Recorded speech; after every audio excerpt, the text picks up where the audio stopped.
এগুলোর যে অবস্থা, তাতে এর চেয়ে বেটার কিছু আশা করা যায় না।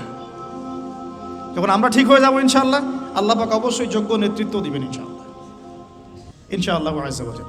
তো খুশুসি আমলটা একটু বোঝালাম, এটা কিন্তু আপনারও থাকতে পারে, আমি জানি না, আমার একটা আছে, আপনি জানেন না, ঠিক আছে? তো এখন আমি জিজ্ঞাসা করলাম যে স্যার আপনার খুশুসি আমল বলুন, কিছু এমন কিছু খুশুসি আমল যেটার ওসিলায় হয়তো আল্লাহ পাক আপনাকে এই মাকাম এনেছেন বলে আপনি মনে করেন, ইউ থিঙ্ক সো। তিনি বলছেন প্রথমে 5 ওয়াক্ত নামাজ, 5 ওয়াক্ত নামাজ তিনি জামাত মিস করেন না, 5 ওয়াক্ত নামাজ তিনি জামাত এই বয়সেও মিস করেন না, মাশাআল্লাহ। তিনি বলছেন আমরা অনেক সময় দাওয়াতের কাজ করি, দাওয়াতের মেহনত করি, অনেক বড় বড় কথা বলি, নামাজ ঠিক থাকে না।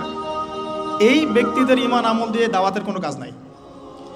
তাহলে আমরা এখন লেসন পেলাম, ইখলাসের পরে আমরা সর্বপ্রথম